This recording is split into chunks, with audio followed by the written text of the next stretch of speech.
Shalom, selamat pagi. Apakah suara saya jelas? Puji Tuhan jelas, Kak.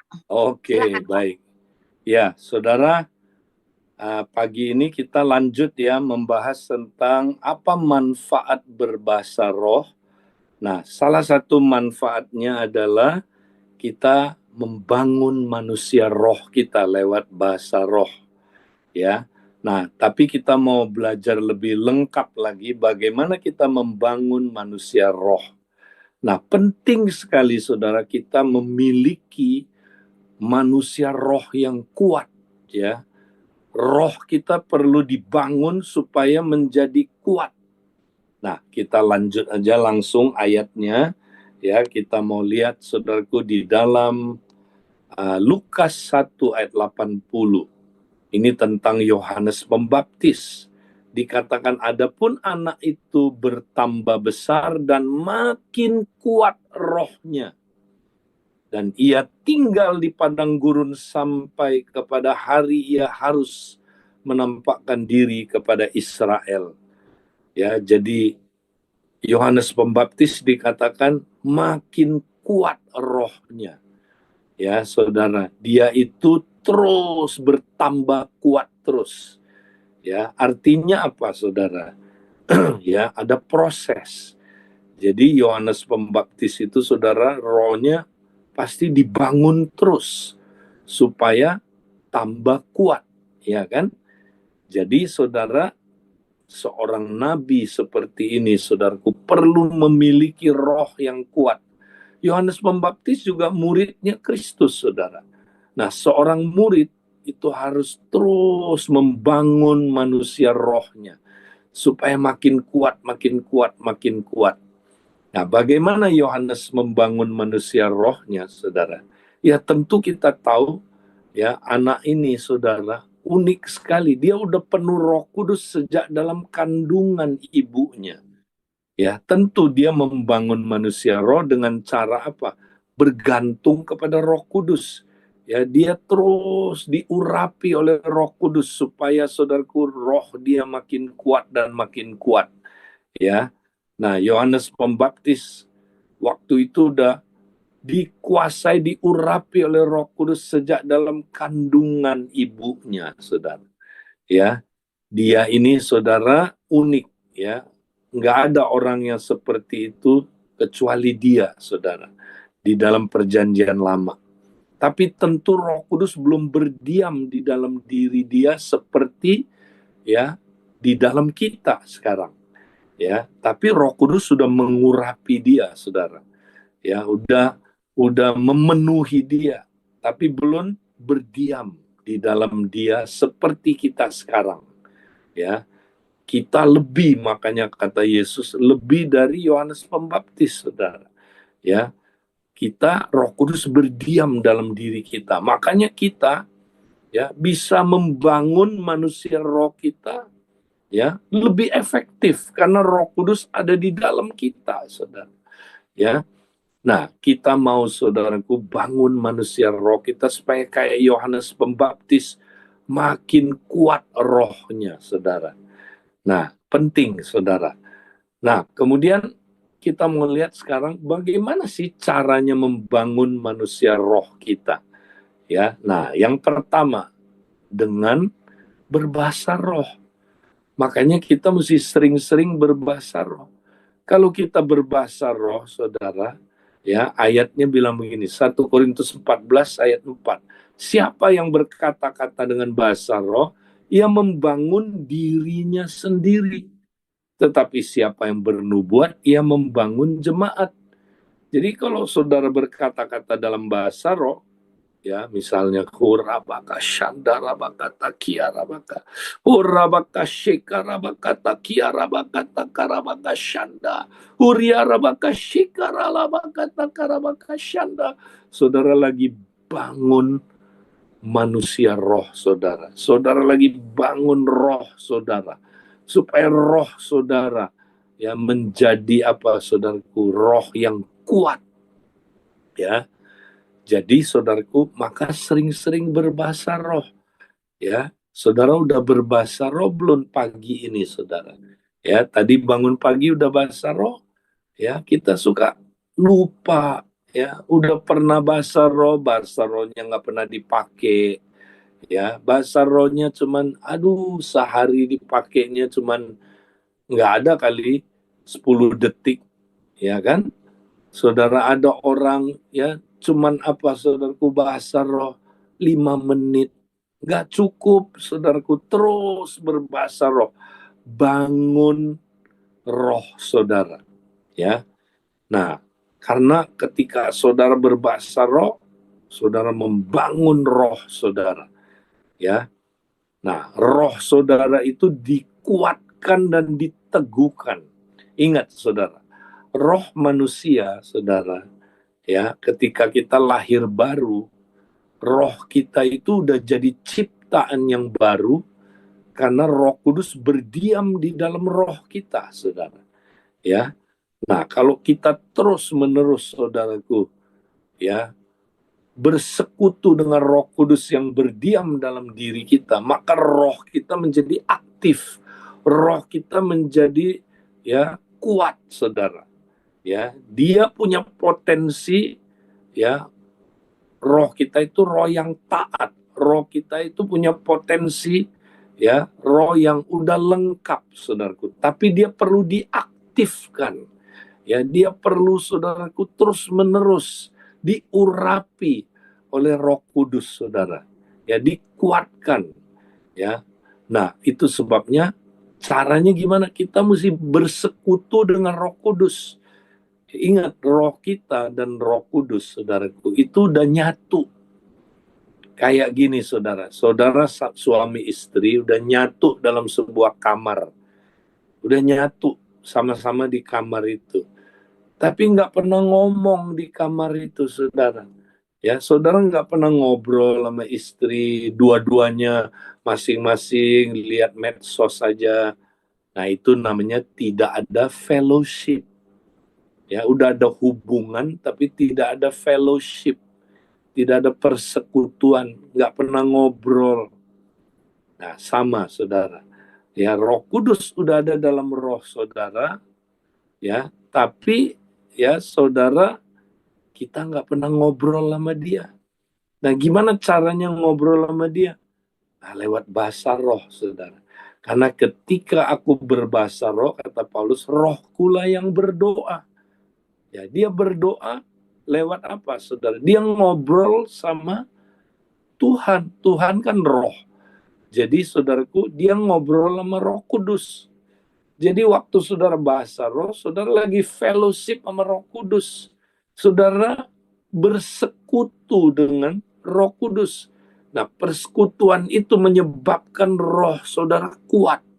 Ya, saudara diurapi oleh Roh Kudus, disentuh terus oleh Roh Kudus, dijamah oleh Roh Kudus.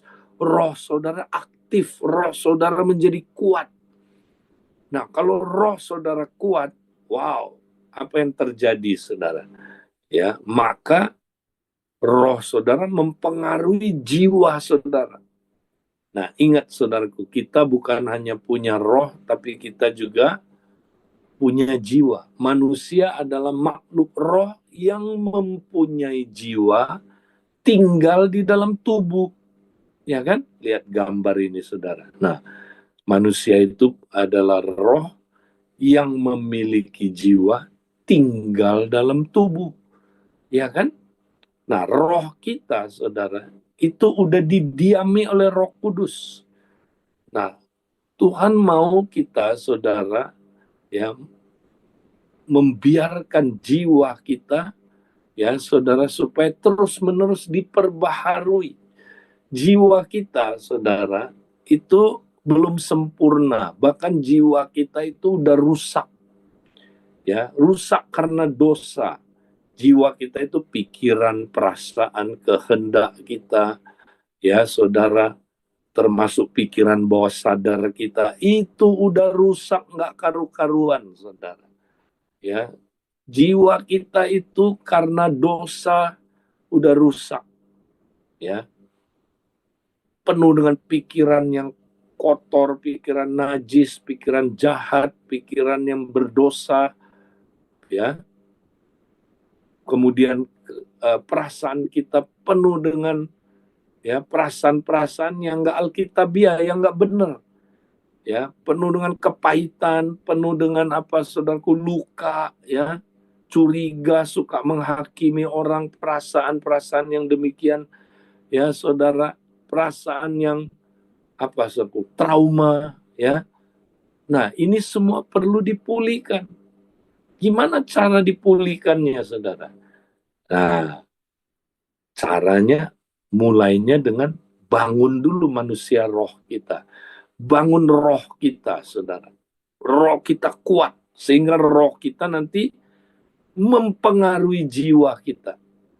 Ya, roh kita bisa ya dipakai oleh Roh Kudus memperbaharui pikiran kita, menyembuhkan luka-luka yang ada di dalam saudaraku jiwa kita, ya membuat kita saudaraku dipengaruhi oleh kehendak roh sehingga jiwa kita menguasai tubuh kita, jiwa kita mempengaruhi tubuh kita untuk melakukan hal-hal yang sesuai kehendak Tuhan.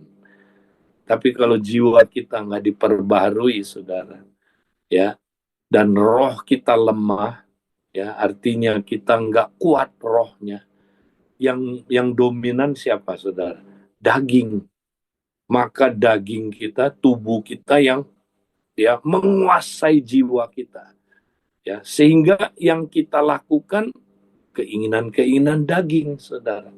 Ya, akhirnya perbuatan-perbuatan daging. Nah, makanya bangun manusia roh dulu, saudara.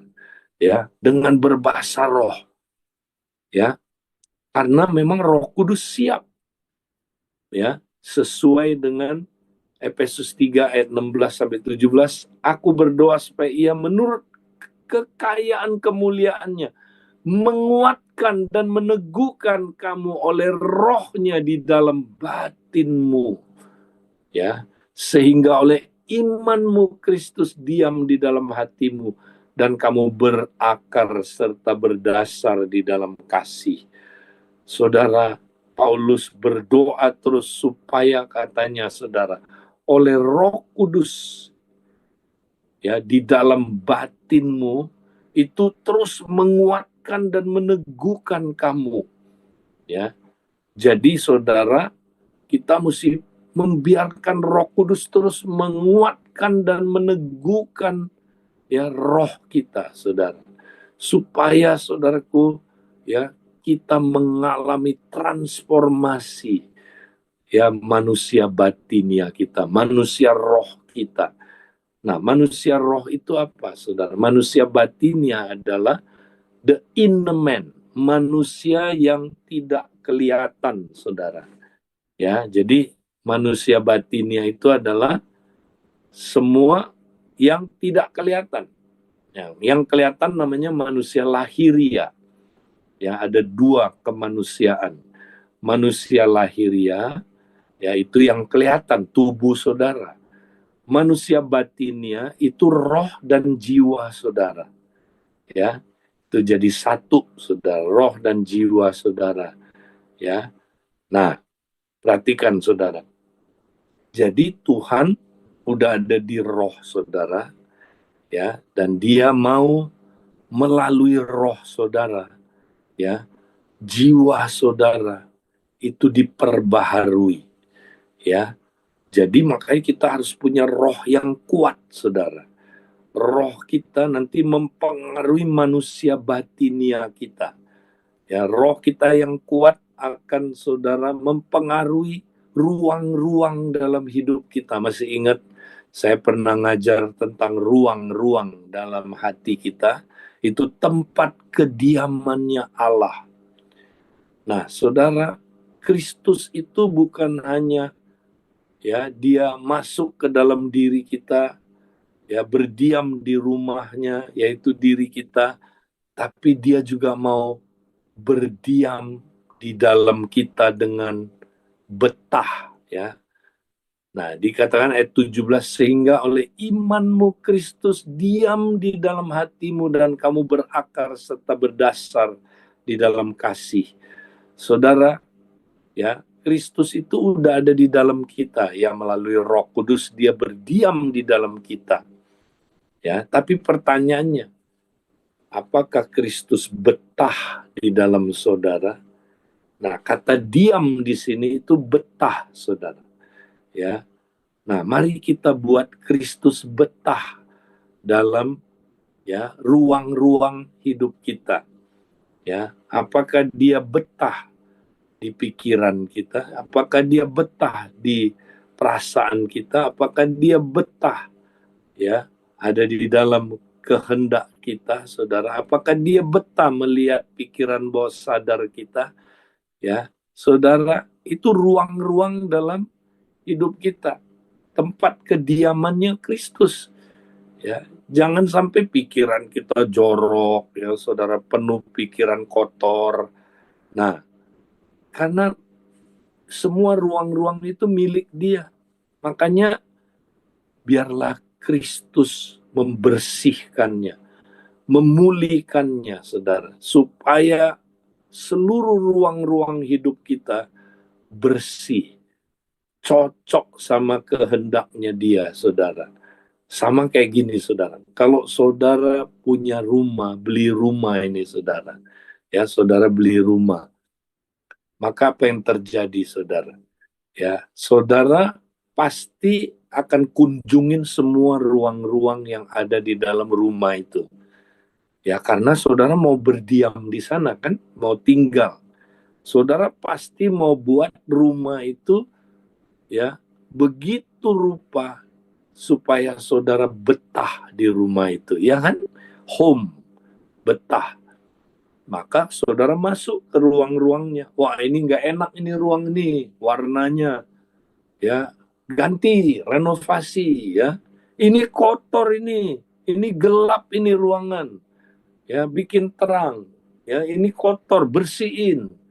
Direnovasi habis-habisan, saudara. Supaya saudara betah tinggal di situ. Nah, Kristus udah tinggal dalam diri saudara. Dia udah ada di dalam roh saudara. Ya, melalui Roh Kudus dia berdiam di dalam saudara.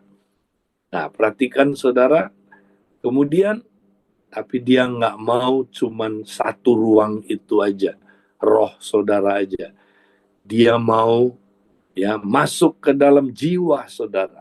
Dia mau kuasai pikiran saudara. Dia mau kuasai saudaraku, kehendak saudara, perasaan saudara, hati nurani saudara, pikiran bawah sadar saudara. Dia mau semuanya itu saudaraku diperbaharui, dibuat begitu rupa sehingga kudus, bersih, sesuai dengan kehendaknya, saudara, supaya dia betah di dalam rumahnya. Ya, nah kalau udah betah, saudara, dan kamu berakar serta berdasar di dalam kasih. Wow, saudara nanti berakar dan berdasar di dalam kasih. Wow, pasti saudara menghasilkan kasih. Ya, nah, saudara-saudara, ini gunanya kita membangun manusia roh kita, saudara. Maka mari kita terus-menerus berbahasa roh, ya, karena lewat bahasa roh nanti kita memiliki roh yang kuat. Roh yang kuat mempengaruhi jiwa sehingga menjadi jiwa yang kuat dan akhirnya hidup kita menjadi hidup yang kuat, saudara. Ya, nah itu yang Tuhan mau kita praktekkan. Jadi dengan berbahasa roh. Nah sekarang yang kedua, saudara, bagaimana kita membangun manusia roh? Nah yang kedua dengan dipenuhi oleh firman. Ya, saudara, orang harus dipenuhi oleh firman baru dia bisa jadi kuat, saudara. Nah kita mau lihat tulisan Yohanes kepada orang muda. Ya, saya langsung aja baca yang bagian kedua. Aku menulis kepada kamu, hai orang-orang muda, karena kamu kuat dan firman Allah diam di dalam kamu dan kamu telah mengalahkan yang jahat. Nah, orang muda, saudara, itu musuhnya adalah yang jahat. Ya, Ketika kita bayi rohani, anak-anak, kita belum diizinkan oleh Bapa menghadapi musuh yang berat, saudara. Tapi kalau kita udah mulai anak muda, Kristen anak muda, kita dilatih untuk mengalahkan yang jahat. Ya, ini musuh kita. Siapa yang jahat ini? Ya, setan itu yang jahat. Dunia itu yang jahat, saudara. Ya, kemudian apalagi, saudara? Ya, kehendak daging kita itu jahat. Ya, saudara. Nah, kita mesti kalahkan musuh kita. Cara mengalahkannya bagaimana? Nah, tuh Yohanes kasih rahasianya. Dia bilang, hai orang-orang muda, karena kamu kuat. Ya, untuk mengalahkan yang jahat kita mesti kuat, rohnya kuat. Nah itu, manusia rohnya kuat, saudaraku, baru bisa mengalahkan yang jahat. Ya, saudara. Nah, gimana supaya kita menjadi kuat rohnya? Nah, tadi tentunya berbahasa roh. Ya kan, itu pertama. Tapi nggak cukup. Dan firman Allah diam di dalam kamu.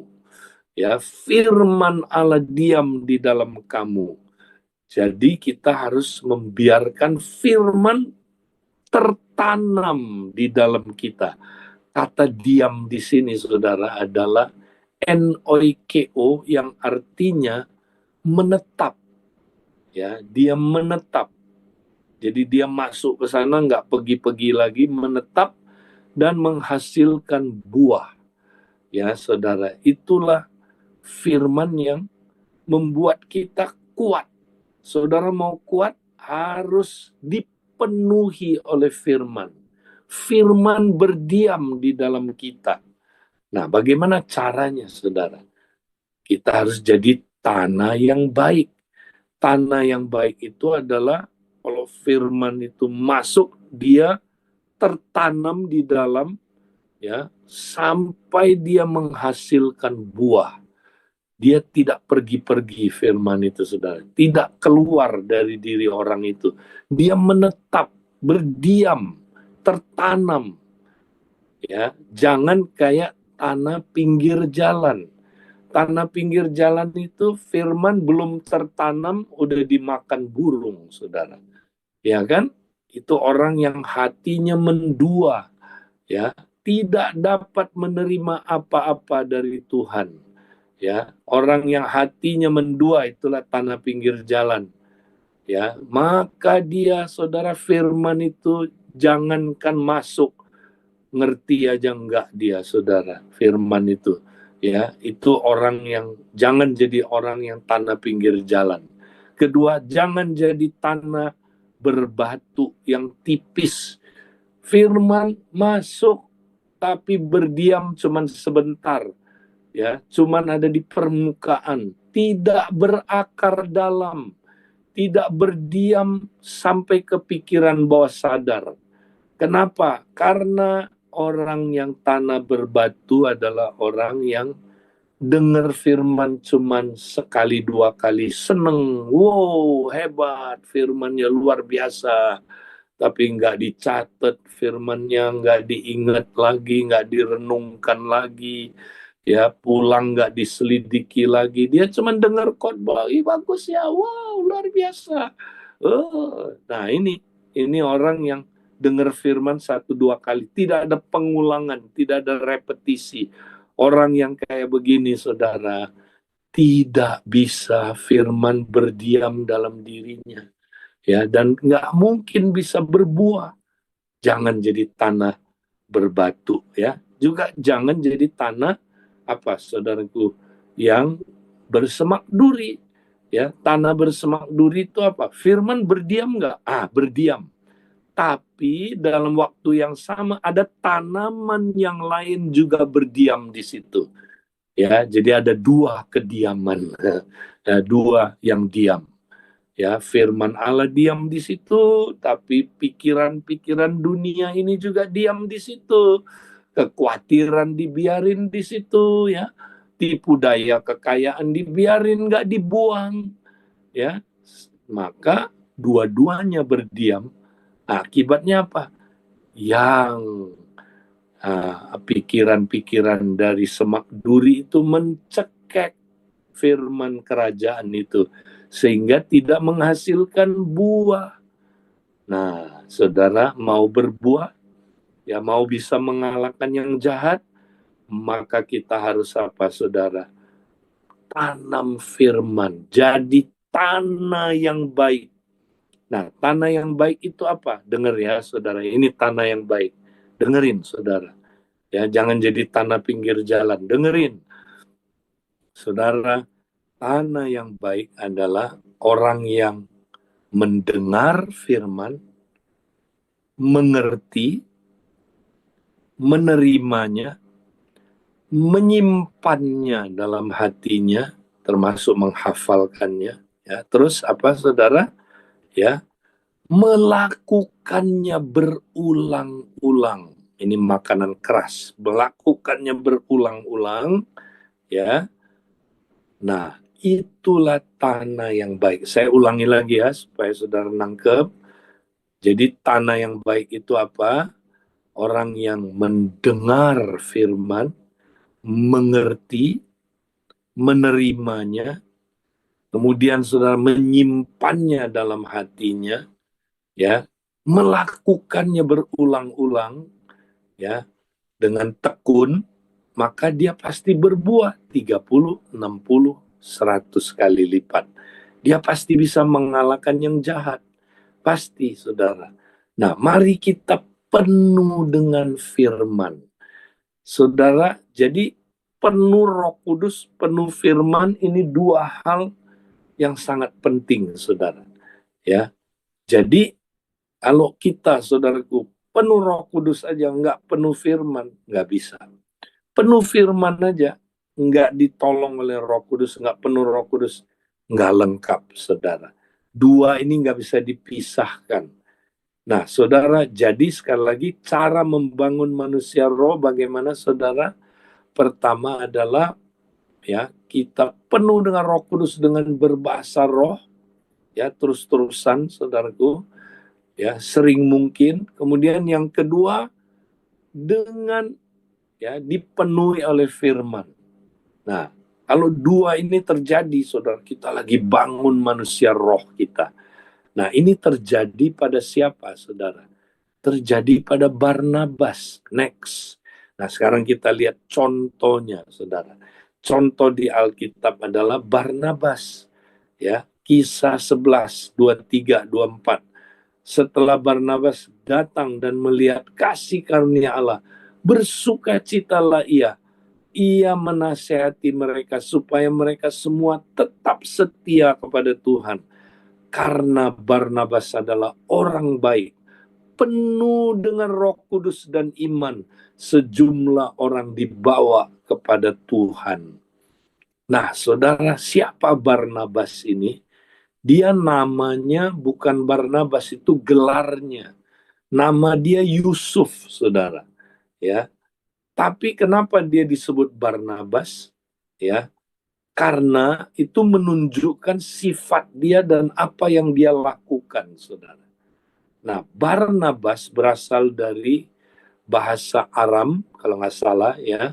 Barnabas itu artinya bar, anak dari, nabas itu artinya parakletos, bahasa Yunaninya. Nah, parakletos kita tahu adalah penghiburan atau penasehat. Ya, itu gelarnya Roh Kudus, saudara. Ya, jadi saudara, Barnabas artinya anak penghiburan, the son of encourager. Ya, atau kita bisa sebut anaknya Roh Kudus. Wow, kenapa Barnabas disebut anaknya Roh Kudus? Karena sifat dia dan apa yang dia lakukan, ya, mirip Roh Kudus, saudara. Makanya dia disebut anak Roh Kudus. Ya, kenapa dia, apa yang dia lakukan itu apa, saudara? Dia suka menasehati orang. Ya, nah, kata menasehati kan itu, ya, parakaleo, saudara. Itu berasal dari berkaitan sama parakletos. Ya, itu tugasnya Roh Kudus. Ya, saudara. Roh Kudus itu tugasnya menasehati, menghibur orang, menguatkan orang, ya, menasehati orang. Nah, itu Barnabas suka menasehati orang karena dia penuh Roh Kudus, saudara.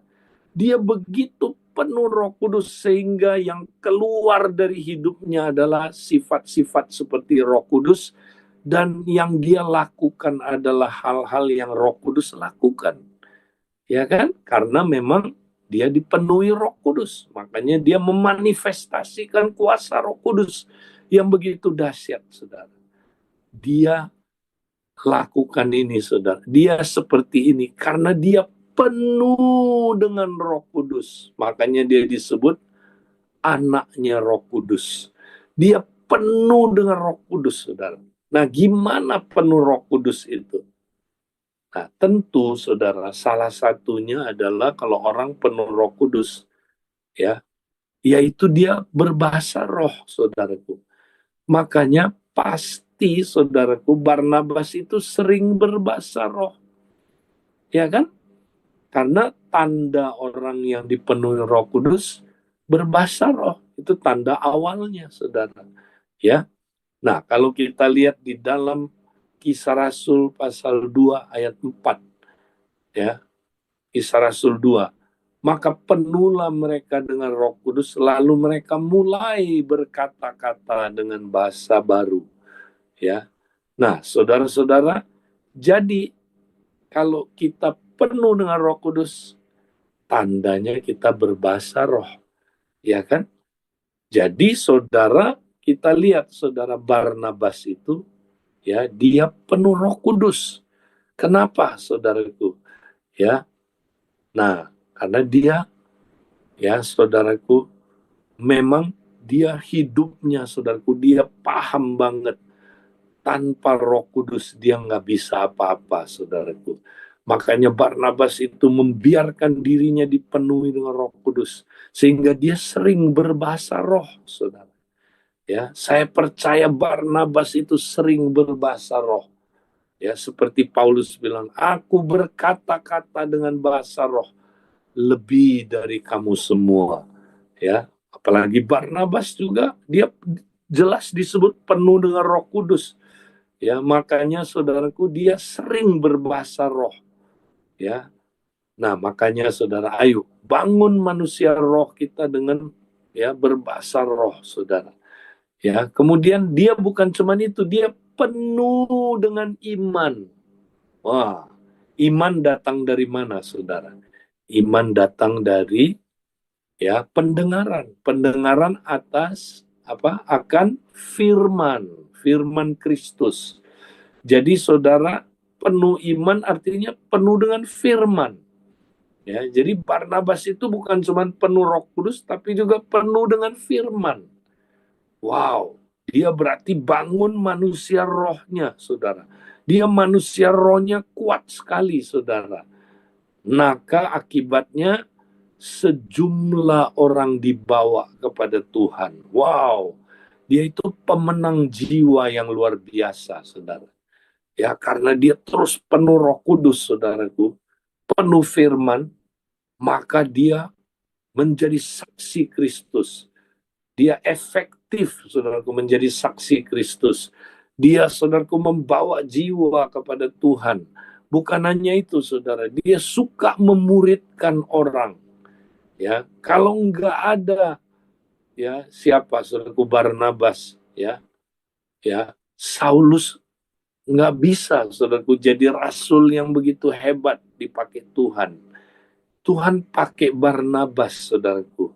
Untuk apa, saudara? Menolong Saulus menjadi rasul yang luar biasa. Ya, itu karena Barnabas mentor dia, saudara.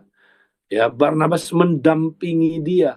Karena Barnabas adalah orang yang, saudara, penuh Roh Kudus dan penuh dengan iman. Ya. Nah, saudara, maukah kita dipakai Tuhan, saudara? Ya. Mari kita bangun manusia roh kita. Ya, kita menjadi seperti ini, saudaraku, kuat rohnya, manusia rohnya kuat, sehingga Tuhan pakai kita luar biasa kayak Barnabas. Nah, Barnabas, ya, suka menasehati orang, saudara. Apa nasihatnya dia, saudara?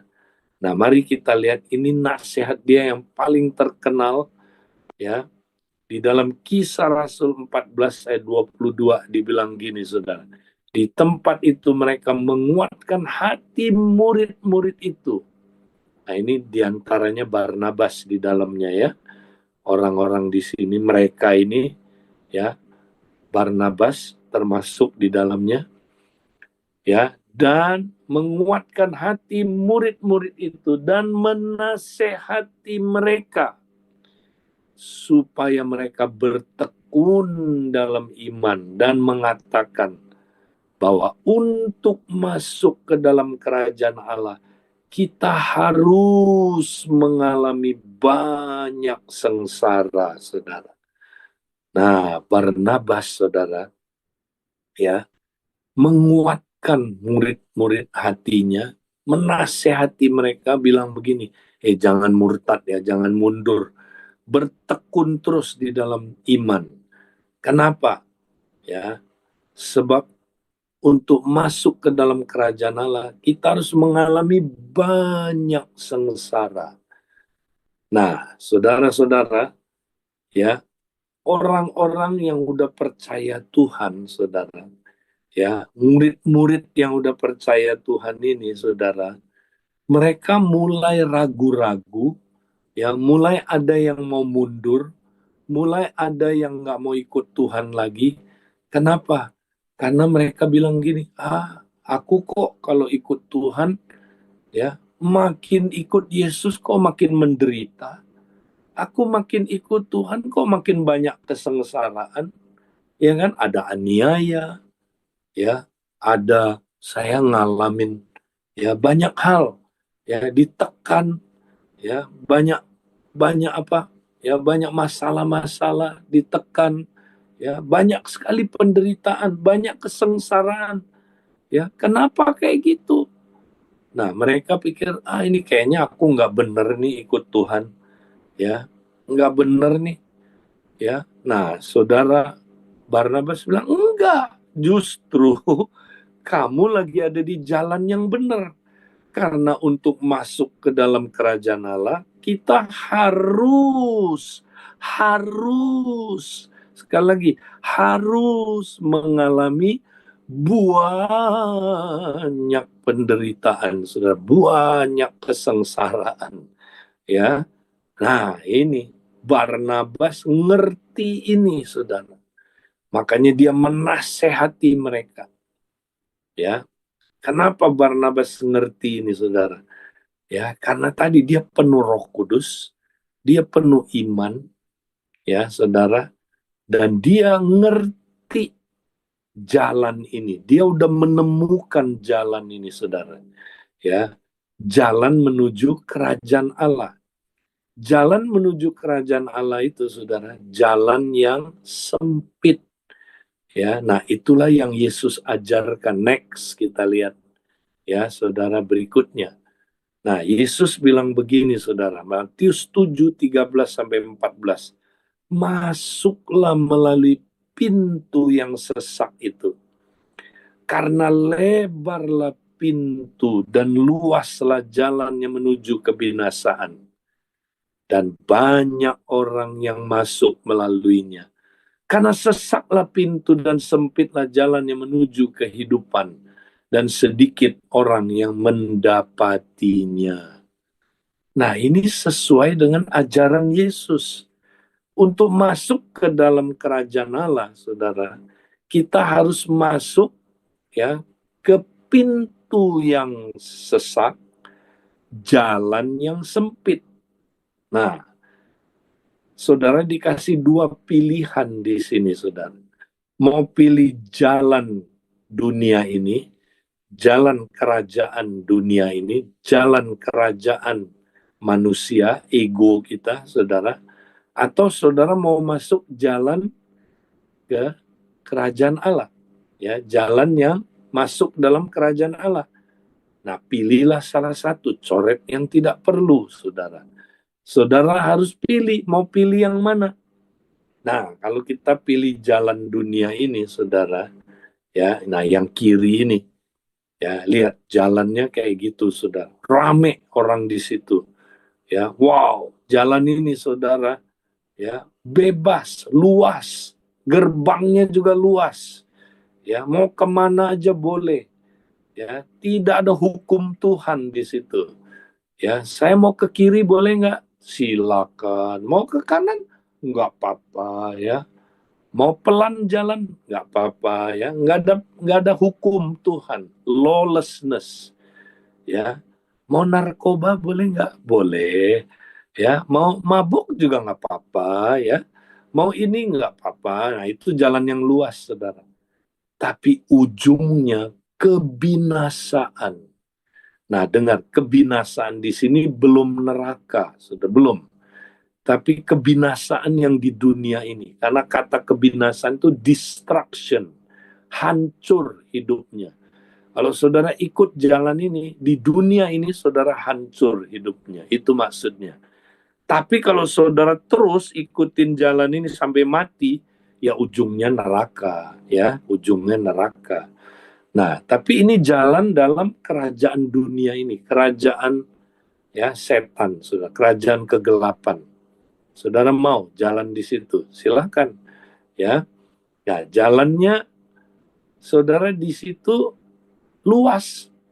Ego kita bebas di situ, saudara. Ego kita, ya, kita mau lakukan apa aja. Terserah. Karena ini kingdom of self. Ini kerajaan ego, saudara. Ya, jadi saya suka-suka saya. Saya mau kemana, ya, itu dia, saudara. Nggak ada hukum Tuhan di situ, ya. Tapi, saudara, Tuhan suruh kita pilih. Pilihlah jalan masuk kerajaan Allah. Nah, jalan masuk kerajaan Allah itu, saudara, gerbangnya sempit. Nah, ini nih gerbangnya, lihat, saudara, sempit banget, ya, bentuknya salib lagi. Nah, itu, saudara. Makanya dikit yang menemukannya, saudara. Ya, Yesus bilang, akulah pintu menuju hidup yang kekal itu. Akulah pintu. Jadi pintunya itu Yesus. Ya, saudaraku, tapi Yesus yang disalib. Ya, saudaraku, melalui saliblah kita boleh masuk ke dalam kerajaan Allah. Ya, saudaraku, kita kalau nggak bisa kita, saudara, masuk ke situ. Ya, nah, jadi masuk ke pintunya, saudara. Ya, ingat, pintunya itu salib. Yesus yang disalib, saudaraku. Ya, nah, setelah kita masuk, jangan lupa, saudara. Ya, jalannya sempit. Nah, ini jalannya sempit. Nah, dulu saya pikir jalan sempit itu kayak yang digambar sebelah kiri, saudara. Ya, itu nggak jelas, bukan gitu sebenarnya, saudara. Yang sebelah kiri ini agak kurang gambarnya, ya. Masa nggak ada jalan sempit di situ, saudara?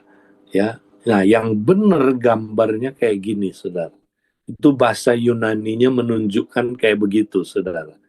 Jadi jalan yang sempit itu bahasa aslinya, saudara, ya, itu menunjuk kepada jalan yang apa, saudaraku?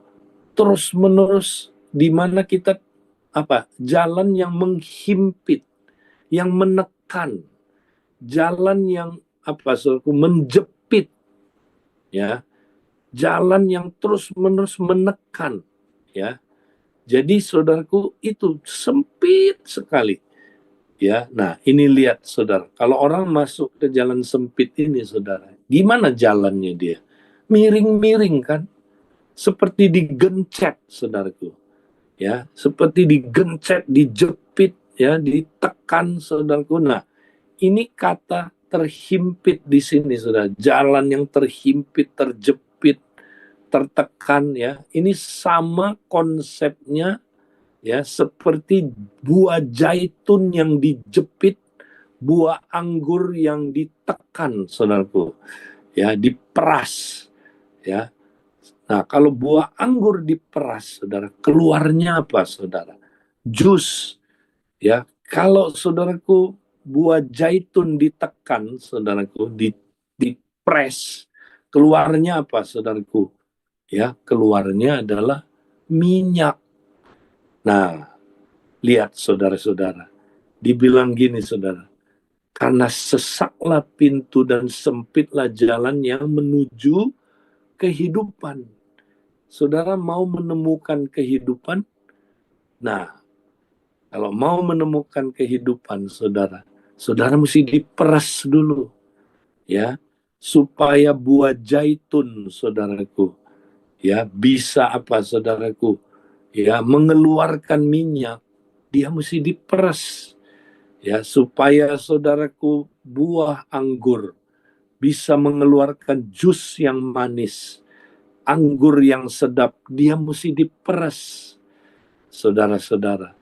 Nah, itulah saudaraku jalan yang sempit itu meres kita, ya. Jadi kita seringkali saudaraku harus dijepit, diperas, ya, banyak sengsara. Kata si Barnabas, kita masuk dalam kerajaan Allah itu penuh penderitaan. Nah, tapi jangan takut, kita lagi diperas supaya kehidupan Kristus menjadi nyata dalam diri kita. Nah, kalau kita udah diperas, yang keluar kehidupan. Kehidupan siapa? Kehidupan Kristus. Karena kata kehidupan di sini adalah Zoe, saudara. Wow, inilah hidup yang luar biasa itu. Inilah hidup Kristus yang luar biasa itu, saudara. Ya, jadi kita mau saudaraku diperas supaya kehidupan Kristus menjadi nyata dalam diri kita, saudara. Ya, nah hidup Kristus itu disebut Zoe. Ingat saudara, bahasa aslinya saudara, bahasa Yunani ada 3 kata untuk hidup. Yang pertama bios. Bios adalah saudara, ya, hidup yang alamiah, ya, seperti makanya disebut biologi dari sini, ya. Bios itu hidup yang alamiah, ya. Yang kedua saudaraku, ya, vita, bahasa aslinya saudara. Vita artinya apa saudara? Ya, vita artinya hidup manusia, hidup yang biasa. Tapi ini bukan pakai kata bios, bukan pakai kata vita, tapi pakai kata zoe. Apa itu zoe, saudara? Hidup yang luar biasa. Hidup Kristus sendiri. Itu dia, saudara. Ya, inilah hidup kekal itu, hidup Kristus itu sendiri. Hidup yang berkelimpahan. Ya, ini dia, saudara, yang Yesus bilang. Ya, aku datang memberikan mereka hidup dalam segala kelimpahan ini. Nah, kelimpahan itu apa? Bukan soal kaya miskin, bukan. Ya, bukan soal kayak ajaran teologi kemakmuran, oh kaya hidupnya. Ya, memang nggak salah orang kaya, saudara. Tapi kehidupan Zoe ini, saudara, maksudnya, saudara, adalah hidup yang serupa Kristus. Ya, jadi hidup berkelimpahan itu hidup yang seperti yang ada pada Kristus. Jadi kita bisa kudus seperti Kristus kudus. Kita bisa benar seperti Kristus benar. Kita bisa hidupnya penuh kasih seperti Kristus penuh kasih. Kita hidupnya penuh kuasa seperti Kristus penuh kuasa, saudaraku. Ya, nah, kita saudaraku hidup seperti itu. Saudara mau nggak punya hidup seperti itu? Nah, hidup itu nggak keluar kalau kita nggak diperas. Sama kayak minyak zaitun nggak keluar kalau zaitunnya nggak diperas.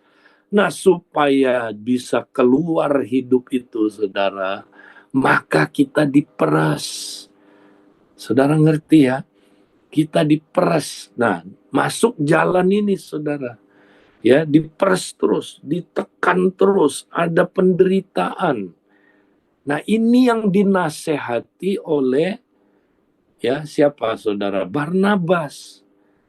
Karena Barnabas mendapatinya. Nah, di sini dibilang sedikit orang mendapatinya, saudara.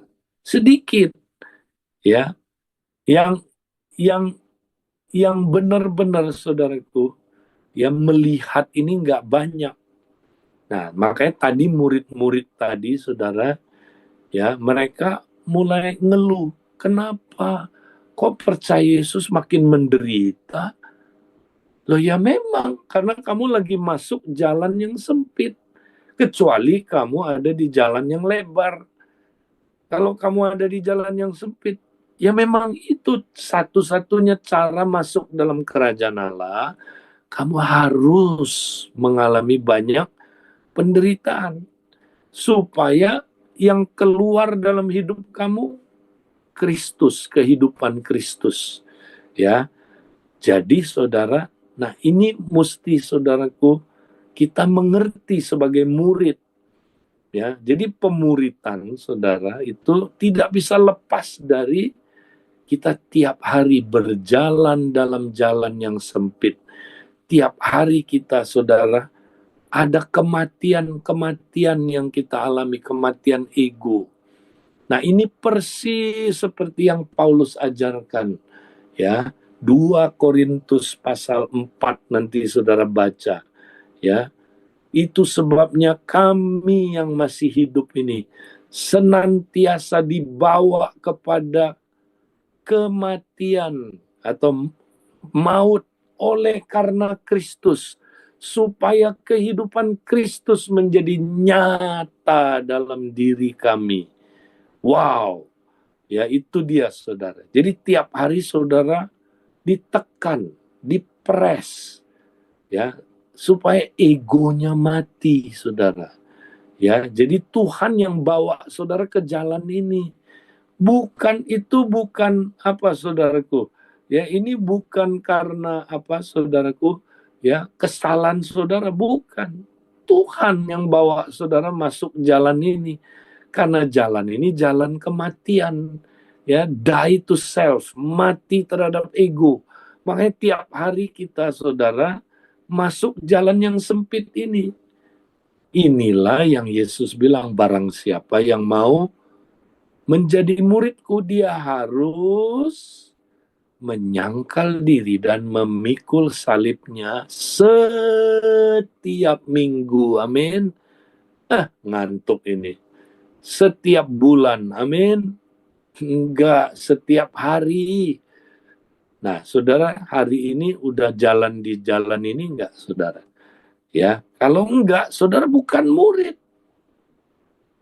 Nah, banyak orang, saudara, enggak menemukan ini, enggak mendapatinya.